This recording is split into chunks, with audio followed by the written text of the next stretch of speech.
Break के बाद स्वागत बढ़ते आगे। रांची से बड़ी खबर है, जहां जेएमएम विधायक लोबिन हेम्ब्रम पर मामला चलेगा। लोबिन के खिलाफ दल बदल का मामला चलेगा। स्पीकर ट्रिब्यूनल में 10 अनुसूची के तहत मामला दर्ज किया गया है। शिबू सोरेन की शिकायत पर केस दर्ज किया गया है। लोबिन और जेएमएम को नोटिस भी जारी किया गया है। 5 जुलाई तक पक्ष रखने का नोटिस जारी किया गया है। तो शिबू सोरेन की शिकायत पर यह केस दर्ज किया गया है। लोबिन और जेएमएम को भी नोटिस जारी किया गया है। कहा गया कि 5 जुलाई तक अपना पक्ष रखें।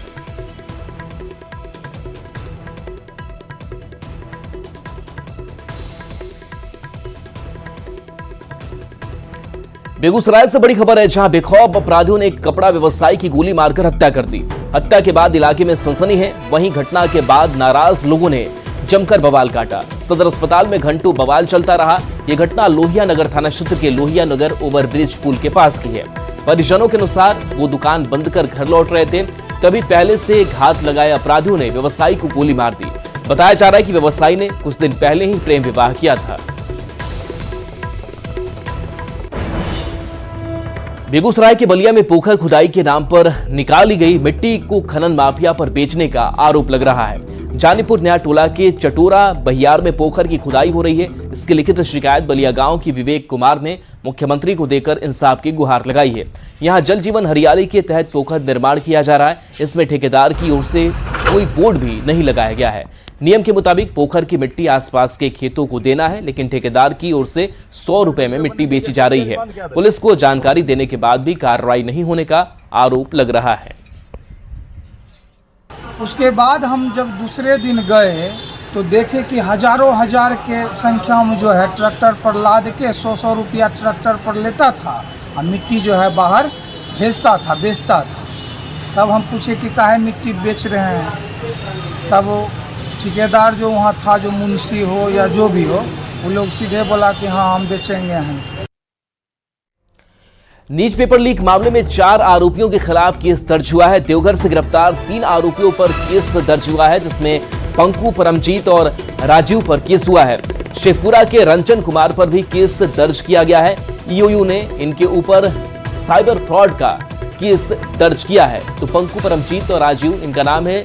साथ ही शेखपुरा के रंजन कुमार पर भी केस दर्ज किया गया है। साइबर फ्रॉड का केस इनके ऊपर ईओयू ने दर्ज किया है। तो ये खबर बता रहे हैं, जहां 4 आरोपियों पर केस दर्ज किया गया है, जिसमें 3 झारखंड के तो एक का बिहार कनेक्शन है।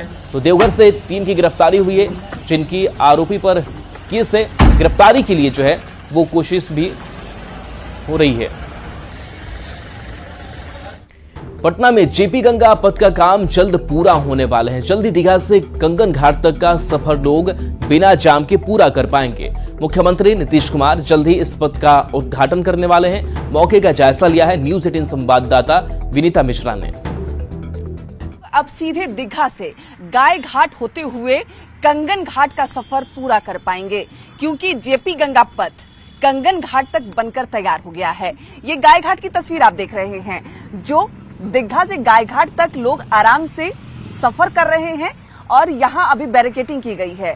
ये गाय घाट से आगे कंगन घाट का जो जेपी गंगा पथ है वो भी बनकर बिल्कुल तैयार हो गया है। लगभग 3 किलोमीटर का सफर 3 से 4 मिनट में लोग आसानी से कर पाएंगे। जब भी आप पटना सिटी जाते हैं, गुरुद्वारा जाते हैं, काली मंदिर जाते हैं या फिर अन्य जल्ला वाले हनुमान मंदिर, अन्य जगहों पर जाते हैं, घंटों जाम में फंसना पड़ता है, क्योंकि पटना सिटी वाले सड़क पतली होने के कारण जाम की समस्या बहुत अधिक होती है। लेकिन जेपी गंगा पथ बन जाने के बाद घंटों का सफर मिनटों में पूरा होगा और बहुत ही जल्द इसका उद्घाटन भी होगा। ये वही पथ है, जब पीएम नरेंद्र मोदी पटना में थे तो वो इसी रास्ते होकर गुरु गोविंद सिंह की जन्मस्थली गुरुद्वारा गए थे। वहां पे उन्होंने मत्था टेका था। हालांकि तब पीएम के जाने के लिए इन रास्तों को खोला गया था, काम पूरे नहीं हुए थे। उसके बाद पुल को बंद किया गया, यहाँ पे रास्ते को बंद किया गया, काम कंप्लीट कर लिया गया है। और एक बार फिर से ये देखिए, यहाँ पे जो बैरिकेडिंग है वो लगा दी गई है, क्योंकि इसे उद्घाटन का इंतजार है।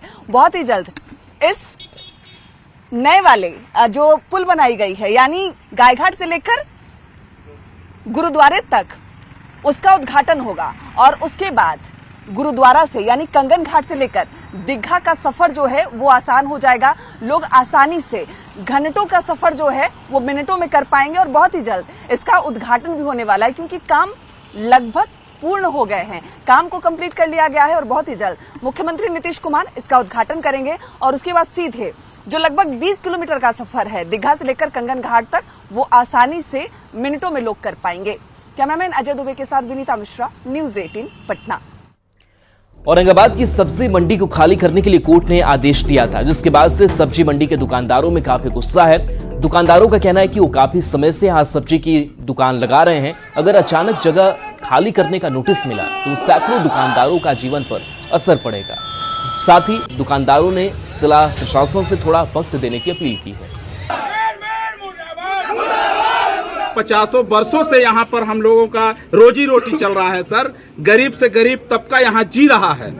आवाज अचानक हमको नोटिस दिया गया नगर में जो है कि आप यहाँ जगह को खाली कर दिया जाए, तो सर हम लोगों के बाल बच्चा और जो जी रहे हैं कहाँ से सर कहाँ जाए और किस आधार पे कौन सा जगह लिया जाए। के यहाँ से हटाने का नोटिस मिला है, हट जाने का, लेकिन हम लोग नहीं हटना चाहेंगे इससे। कहीं हम लोग नगर पालिका या सरकार से गुजारिश है कि हम लोग को कहीं जगह दिया जाए, तब हम लोग यहाँ से हटेंगे। जमीन मालिक का हो गया है तो दुकानदार जो है, दुकानदारों को जगह मिलना चाहिए, वो हम लोग चयनित कर चुके हैं पहले से ही। अब एक बैग तो नहीं कुछ कार्रवाई होना चाहिए, इन लोगों को समय मिलना चाहिए दुकानदारों को, और दुकानदारों को कहीं न कहीं हम लोग कहीं क्या स्थान लगभग तय है और उसमें हम लोग जगह देंगे, तब इन लोग को समय दिया जाएगा, वहाँ इन लोग शिफ्ट करेंगे। हम लोग 100% लोगों को जगह देंगे।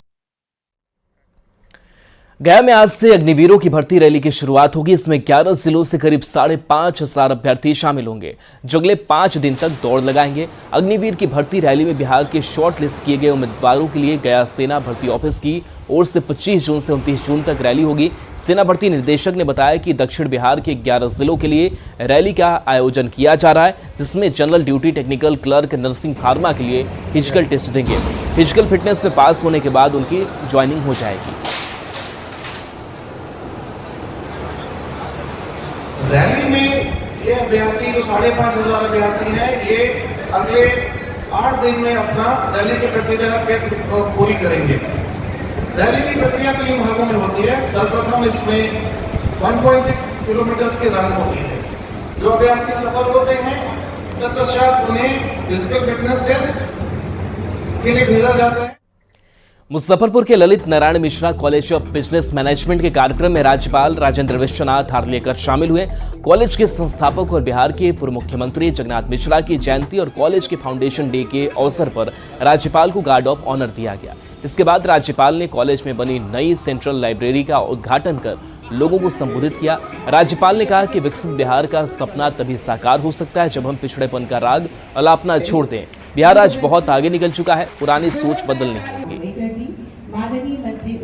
नहीं पड़ा आपके बीच, लेकिन मन में कुछ दुविधा थी, क्या कैसा है बिहार पता नहीं। परंतु यहाँ आने के बाद जब मैंने देखा, अरे इतनी यहाँ समृद्धि है, इतनी ऐतिहासिक परंपराएं हैं, इतनी समृद्ध संस्कृति है, शिक्षा का बड़ा क्षेत्र रहा है, विज्ञान का बड़ा केंद्र रहा है। ऐसा बिहार किसी भी क्षेत्र में जाकर बिहार पीछे नहीं है। डिप्टी सीएम विजय सिन्हा ने अशोक धाम मंदिर में पूजा अर्चना की और बिहार वासियों के लिए कुशल की कामना की। विजय सिन्हा ने अशोक धाम मंदिर के विकास को लेकर कहा कि अधूरे पड़े काम को जल्द शुरू किया जाएगा। अशोक धाम मंदिर को पर्यटक स्थल का दर्जा मिले, इसको लेकर जल्द कोशिश की जाएगी। और यहाँ आने के बाद जो शांति और बिहार के सभी बिहारी का कल्याण, सुख, शांति, समृद्धि की कामना हमने किया है और पूरे बिहार के अंदर एक सकारात्मक ऊर्जा बढ़े। बिहार का मान सम्मान स्वाभिमान महादेव की कृपा से फिर से हमारा सांस्कृतिक ऐतिहासिक विरासत गौरवान्वित हो।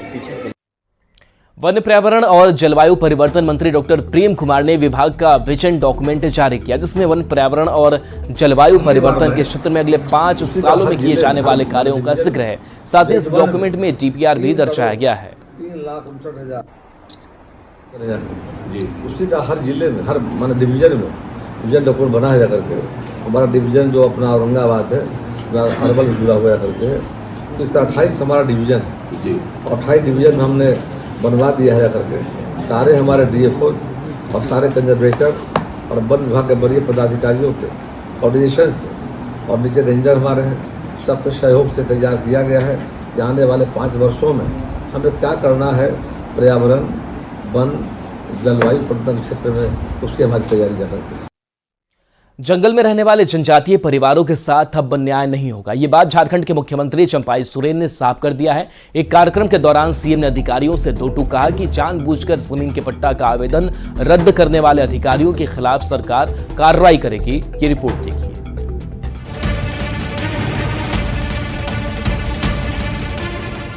झारखंड में अब जमीन पट्टा का आवेदन रद्द करने वाले अधिकारी नापे जाएंगे, ये बात मुख्यमंत्री चंपाई सोरेन ने साफ कर दी है।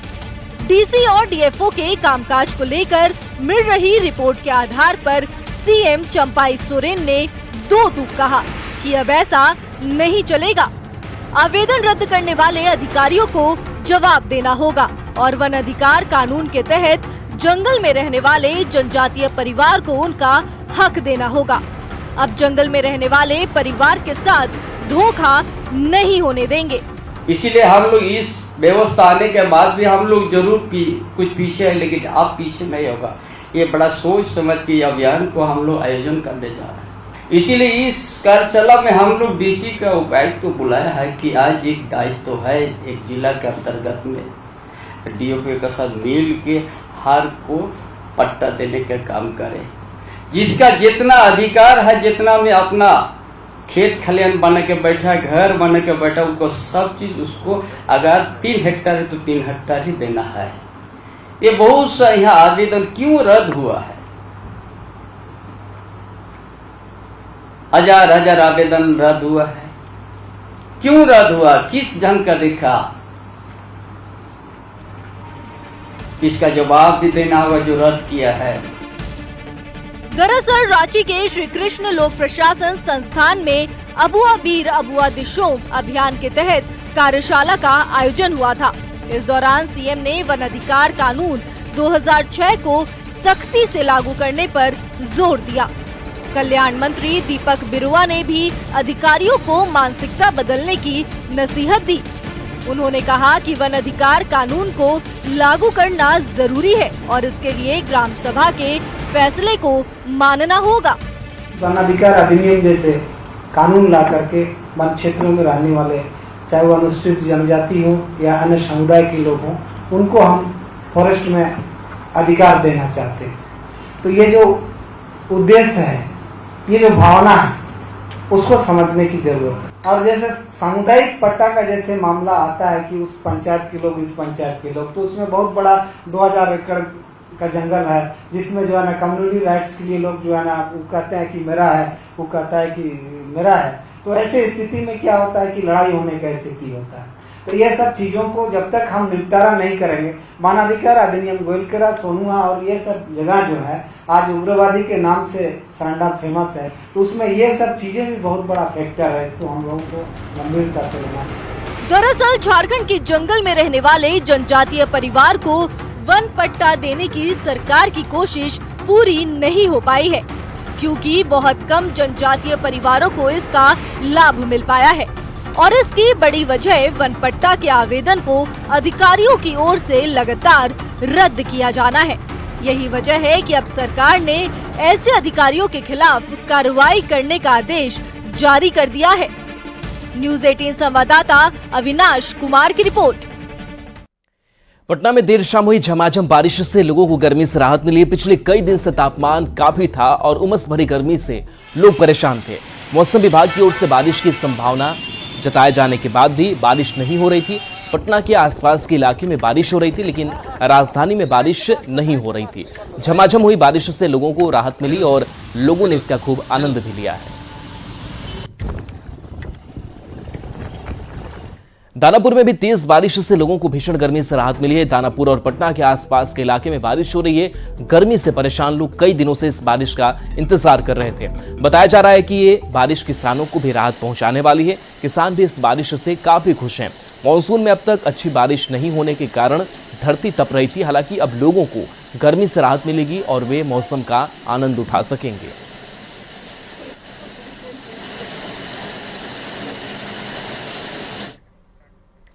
बिहार में भले ही मानसून की एंट्री हो चुकी है, लेकिन कई जिले अभी भी भीषण गर्मी की चपेट में हैं। मुजफ्फरपुर में भी लगातार भीषण गर्मी पड़ रही है।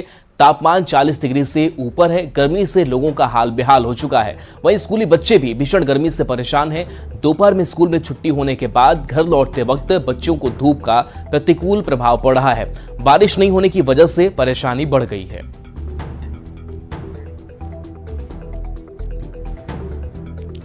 मुंगेर में भीषण गर्मी की वजह से स्कूल छात्राएं बीमार हो गई। मासिक परीक्षा के दौरान कई छात्राएं बेहोश हो गई, जिसके बाद शिक्षकों ने परिजनों के स्कूल में बुलाया। बेहोश हुई छात्राओं को अस्पताल में भर्ती करवाया गया। फिलहाल छात्राओं की स्थिति खतरे से बाहर है। हमको फोन किया कि सर जो है आपके मेरी बहन है वो बेहोश हो गई स्कूल में। हम जो है बाइक लेकर के स्कूल आए थे। स्कूल एडमिनिस्ट्रेशन की तरफ से वो 100% केयरलेस था। कोई भी स्टाफ, कोई भी टीचर बच्चे के पास नहीं था। स्कूल की बच्ची जो है उसके साथ था कि हम बच्ची को उठा करके डायरेक्ट जो है सदर हॉस्पिटल लाए बेहोशी की हालत में, और अब तक बच्चे बेहोश है और ऑक्सीजन लगा हुआ है। बिहार के कई जिले में मौसम ने करवट ली है। हल्की बारिश से लोगों को गर्मी से थोड़ी राहत मिली है। कैमूर में अभी क्या मौसम है, जो तस्वीर आप देख पा रहे हैं, आसमान में बादल छाए हुए नजर आ रहे हैं। तपिश भरी गर्मी से लोगों को यहाँ राहत मिली है। तेज हवाएं चल रही है और इस बीच लोग गर्मी से काफी परेशान थे। तापमान में गिरावट दर्ज की गई है। शेखपुरा दनियावा नई रेल परियोजना के अंतर्गत कई रेलवे स्टेशन बनकर तैयार हुए हैं, जिसमें रेल मंत्रालय ने करोड़ों रुपए का खर्च किया है। लेकिन रेलवे स्टेशन की निगरानी के लिए कोई व्यवस्था नहीं रहने के कारण रेलवे की संपत्ति की चोरी हो रही है और बर्बादी भी हो रही है। शेखपुरा दनियावा नई रेल परियोजनाओं का काम पूरा नहीं हुआ है, जिस कारण अभी तक रेल परिचालन शुरू नहीं हुआ है। कीमती सामान में लोहा, बैरिंग और सहित अन्य कीमती सामान की चोरी हो चुकी है। ज्यादा जानकारी दे रहे हैं न्यूज 18 संवाददाता अजीत कुमार सिन्हा। दनियामा नई रेल परियोजना का जो कार्य चल रहा है जिले के अंदर, उसमें कई स्टेशनों का भी निर्माण हो चुका है। कहा जा रहा है कि इस प्रोजेक्ट में 516 करोड़ रुपया खर्च किया जाना है रेल मंत्रालय को। अभी हम दिखा दे रहे हैं किस तरह से राशि का दुरुपयोग हो रहा है। आप देख लीजिए, मटोखर ये रेलवे स्टेशन बन चुका है, बना हुआ लगभग 4 बरस ज़्यादा हो गया, लेकिन इसका रख रखाव कोई साधन नहीं है, क्योंकि रेल परिचालन शुरू नहीं हुआ है और रेलवे स्टेशन बन के निर्माण कार्य खत्म हो चुका है। आप देखिए पूरा जर्जर हो चुका है, टूटने लगा है सारा कुछ। कोई इसकी कोई देखने वाला नहीं। कई सामानों की चोरी, बहुत सारी कीमती सामान की चोरी, वायरिंग वगैरह सारा चीज़ हो गया था। बहुत सारे सामान थे इसमें जो सारा चोरी हो गया है और पूरा जर्जर अवस्था में आ गया है। अब ऐसी स्थिति में आप समझ सकते हैं कि रेल मंत्रालय को कितना घाटा लगेगा। सभी जगह स्टेशन बना लेकिन जीर्ण शीर्ण अवस्था में पहुंच गया है। उसका कारण क्या है कि वहाँ कोई देख रेख करने वाला नहीं है, जबकि रेलवे के पास कर्मी की कमी नहीं है। वहाँ पे समुचित व्यवस्था करना चाहिए ताकि तोड़ फोड़ हो या चोरी की घटना जो हो रही वो नहीं होना चाहिए। रेल प्रशासन को कि निश्चित रूप से जब निर्माण कार्य आप कराते हैं, करोड़ों रुपया सरकार खर्च करती है, तो उसका देखभाल के लिए भी किसी को जिम्मेवारी देना चाहिए, ताकि स्टेशन की भी सुरक्षा हो सके और जो माल है यहाँ उसका भी निगरानी हो सके। अजीत कुमार सिन्हा, न्यूज 18 शेखपुरा। कैमूर पहुंचे बिहार सरकार के मंत्री प्रेम कुमार ने नीट पेपर लीक मामले पर कहा कि आरजेडी के लोग पेपर लीक में संलिप्त है। जांच के बाद पूरा मामला सामने आएगा, जिसके बाद कड़ी कार्रवाई की जाएगी। वहीं बिहार में लगातार पुल गिरने के मामले पर कहा कि जो भी इसके लिए जिम्मेवार होगा, इसके खिलाफ सरकार एक्शन लेगी। जानकारी हम लोग को मिल रही है, बिहार प्रतिपक्ष के तेजस्वी यादव हैं, उनका जो प्राइवेट सेक्रेटरी है उनकी संलिप्तता पाई जा रही है। इसके प्रमाण सामने आए हैं। जरूर कहीं न कहीं आरजेडी के लोग संलिप्तता जा करके है, मामले जांच के बाद सामने आएगा, उनके खिलाफ भी कार्रवाई होगी। जो पुल गिरा है जांच का विषय जा करके हम भी देखे, समाचार पत्रों में आया जा करके, और चिंता का विषय है। सरकार इस सारे मामलों की जांच करा रही है। पुल में जुड़े संवेदक जो हैं, जो अभियंता हैं जाकर के, उनके खिलाफ सरकार सख्त कार्रवाई करेगी। रिलायंस फाउंडेशन की चेयरपर्सन नीता अंबानी वाराणसी पहुंची और काशी विश्वनाथ के दर्शन किए। दर्शन के बाद नीता अंबानी ने वाराणसी के चाट गोलगप्पे का लुत्फ उठाया। नीता अंबानी वाराणसी के लोगों से भी बातचीत करती नजर आई। तो तस्वीर हम आपको दिखा रहे हैं जहां पर वाराणसी नीता अंबानी पहुंची हुई हैं और देखिए इस दौरान कई अलग अलग रंग अंदाज जो है वो नीता अंबानी के देखने को मिले हैं। वाराणसी वहां के खाद्य व्यंजनों के लिए प्रसिद्ध है और वहाँ की गलियाँ, वहाँ की जो खाने पीने की चीज़ है वो काफ़ी लोगों को आकर्षित कर रही है। और वैसे में तस्वीर आपको दिखा रहे हैं जहाँ पर चाट गोलगप्पे का लुत्फ उठाती हुई नीता अंबानी नजर आ रही है। साथ ही इस बीच में नीता अंबानी वाराणसी के लोगों से बातचीत भी करती नजर आई, उनसे हंसी मजाक भी करती हुई दिखाई दी और साथ ही साथ उत्सुकता से वो उन चीज़ों के बारे में जानकारी लेते हुए भी नजर आई कि खाने में क्या है, कब से ये लोग बना रहे हैं, क्या क्या यहाँ पर प्रसिद्ध है। और देखिए चाट गोलगप्पे का आनंद लेते हुए नीता अंबानी नजर आ रही है। और चलिए न्यूज़ 18 बिहार झारखंड पर खबरें आपके लिए लगातार जारी हैं।